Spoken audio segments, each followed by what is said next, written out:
Hello guys, this is the Mr. LG22. Long time no see. Well, what have I been doing? Mixture of gaming without recording and doing lots of studying for school because I'm approaching the last 2 years of my schooling. Now, this is Hubson Drago in the Object 261. This is the review I'm going to be doing. Found this Watt replay on the Watt Replay website, and in this video you will see a very well displayed, well played and a game which is just generally full of skill. Now, he's on Tundra and he's got a chance to win at 41%. The odds are not really on his side today.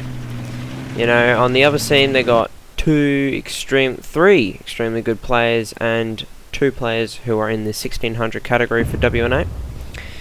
Now, he's looking over here and he's seeing the T57. He's been lit up. He's just reloaded and he's now aiming in on the T57. He's just got a regular round loaded. He's aiming for the front turret, fires a shell, and you can see him hits. I'd say, you know, me having the tank myself, I'd say it's roughly a 600 damage shot. He's starting to reload and, oh wow, look at that. 657 or something like that. Huge amount of damage. T57's unloading his clip. Some more targets are being lit up, the M103 and the E50M. They're doing quite a heavy push at the moment. He's realizing he's going to have to focus fire this T57 whilst he's reloading before he does any more damage. Takes a shot. Accuracy of the 261 is superb. Hits the target and he kills him. That's the first frag of the game. So he's reloading, so at 15 seconds. He's looking at the moment whether he should shoot the M103 or E50M. T49's up on the hill, and the heavy tanks looking at the map are doing quite a heavy push on the 1, 2, 3 line. He's reloaded. None of them have been spotted. He's waiting. Takes a quick peek at the Batchat 25 and realizes it's just not worth it whilst he's falling back. T54 gets lit up. Notices the tree falls down, and then he sees the M103. He's got the bum. American rears are extremely easy to pen. His HE pens, and he manages to do 1471 damage. At the moment, his WN8 is 1024, so, you know, not taking into account of that 600 damage shot that he did earlier. So he's got his average damage so far. He's reloading and he takes a quick squiz and he realizes these heavy tanks on the other flank are doing quite a heavy push, but he realizes at the moment he has no shots. So he finishes his reload, he has a look at the T54, he starts to aim in. It's roughly going to take around 6 seconds.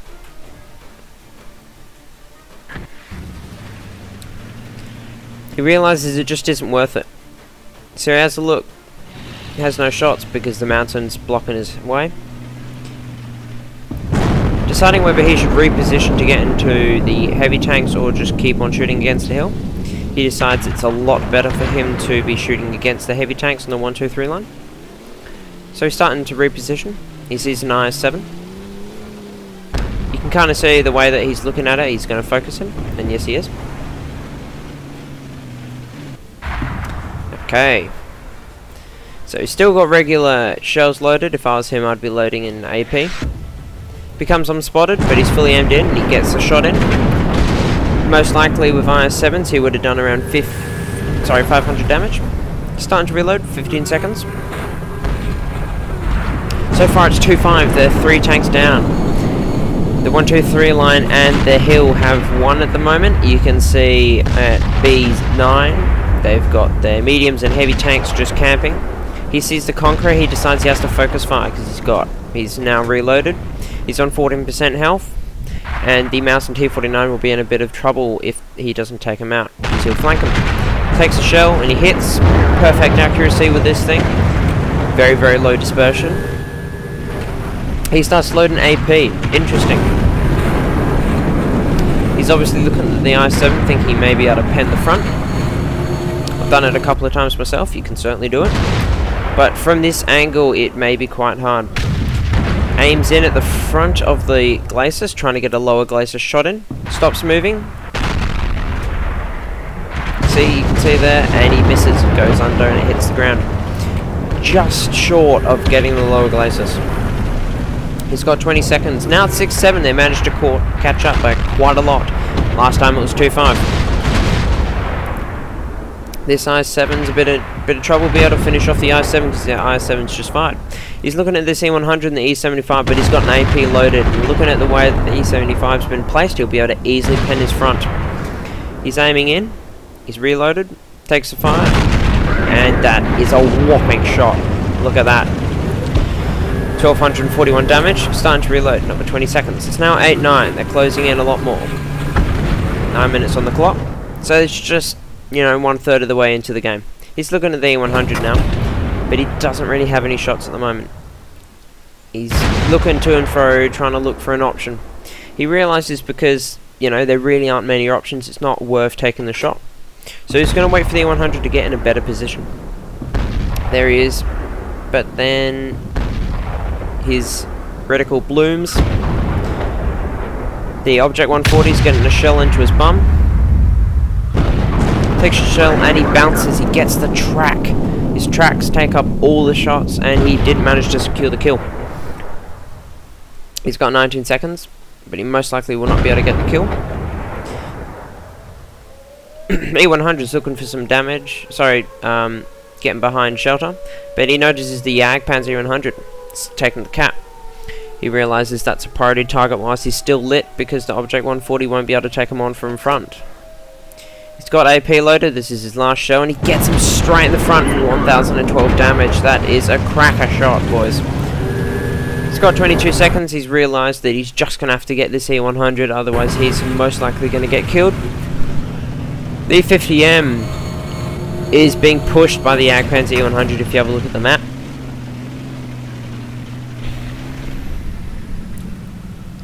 The T49 too, so who knows what would happen. He's most likely going to die. Looking at his stats too, the E50 and T49 could do quite a heavy flank.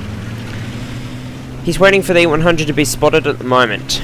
Hubson's doing an extremely good job. He's got 3,995 WN8 at the moment, not including the shells that he's fired when he hit tanks that weren't spotted. So he's most likely sitting on a WN8 of around 5,000. E100's been spotted. Taking a snapshot, aiming for 2 seconds or so, spotted, quickly moves straight away. He knows that the GWE100 will be looking at him, trying to aim in and kill him.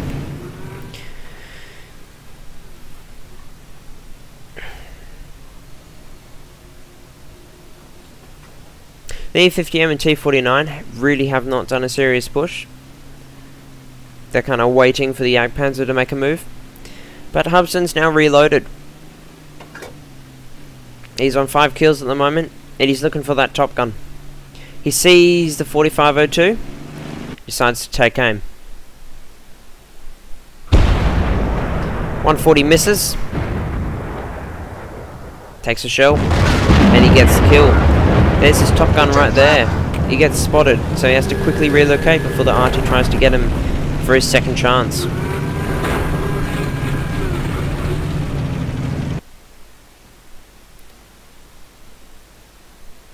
10 seconds left on the clock, and Sciasate's in a huge amount of trouble. The Jagdpanzer was killed in the end, so they obviously made a very, very heavy push on him, seeing as his health was quite high.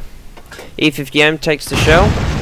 When he's waiting for the cross this ridgeline, takes a shot, gets the kill. And that's one of the critical things about this 261 is its accuracy is superb. Now it's a T49 and a GWE 100 against Hubson, sorry. Just going to fast forward it a bit.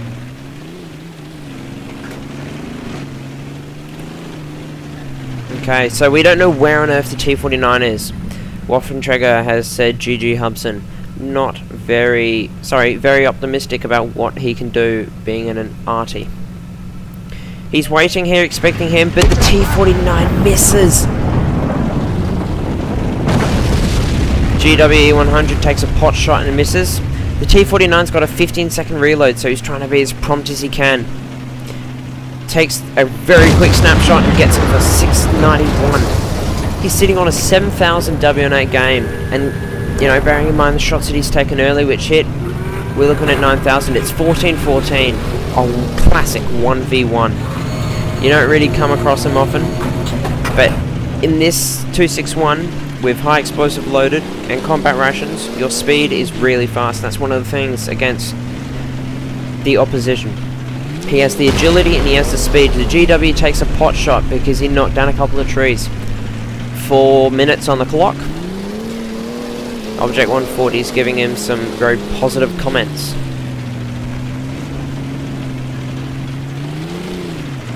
Just going to speed it up.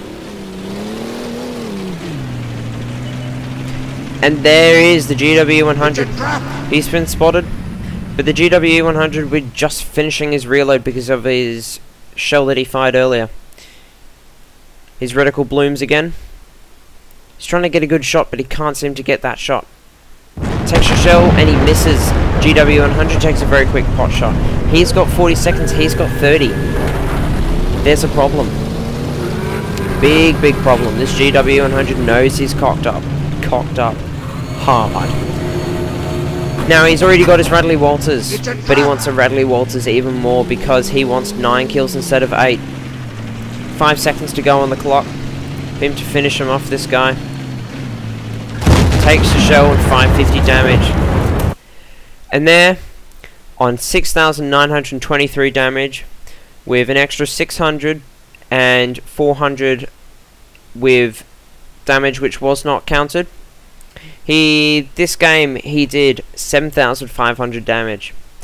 For the 261, it is so accurate. A very good tank. I would seriously recommend this line if you were looking at any SPG line. The shell arc though is very low. It's kind of just like you're firing a normal tank, you know, with just HE, which has a bit more gravity to it. So there are some maps where there's just, you know, it's really flat and you can lob shells over the map, but there are those really hilly ones like Mountain Pass. In the 261, that's where you really struggle. Most people seem to do extremely well in this tank with a average damage of 2,200 just to get a mark of excellence.